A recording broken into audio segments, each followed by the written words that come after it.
మన పాపము నుండి మనం కడిగి పవిత్రులు చేసి మన నిత్య నరహాగ్ని వెళతానికి నాకు ఇష్టం లేదు కాబట్టి మన పరలోక రాజ్య పౌలుగా చేయటానికి యేసు ప్రభు ఈ లోకానికి దిగి వచ్చాడు.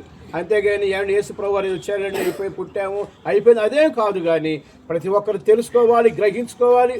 దేవుడు ఆరోగ్యం ఇస్తున్నప్పుడే, ఆయుష్కాలం ఇస్తాడు. దేవుడు ప్రేమిస్తున్నప్పుడే బైబిల్ ఒక మాట చూస్తాం, శాశ్వతమైన ప్రేమతో నేను నిన్ను ప్రేమించున్నాను. దేవుడిని ప్రేమిస్తున్నప్పుడే, దేవుడిని గద్దించి హెచ్చరించేటప్పుడే చక్కగా నీ బ్రతుకు, నీ ఆలోచన మార్చుకుని ఇప్పుడైనాను ఇకనైనాను బ్రతుకున్న వారు మనమైనను నీతిమంతుడిగా, యోగ్యమైన వారిగా, శ్రేష్టమైన వారిగా, లోకమును పాపమును విడిచిపెట్టి ఎవరిని శ్రేష్టమైన వారిగా బ్రతికితే దేవునికి ఎంతో మహిమకరం. నిజంగా రామన్నయ్య మరి దాదాపుగా మరి చాలా భయంకర దెయ్యాలు పట్టినాయి. మందిరంలో దాదాపు 3 నెలలు కూర్చున్నాడు.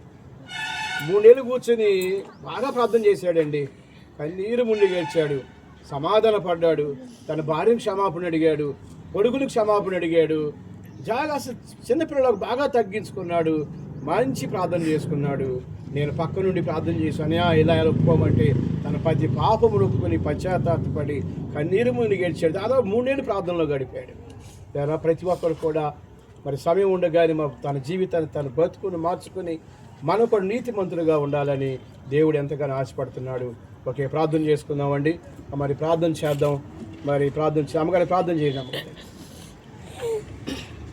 ఒక్క నిమిషం త్వరగా చేస్తామమ్మా. సరి చేసేయమ్మా.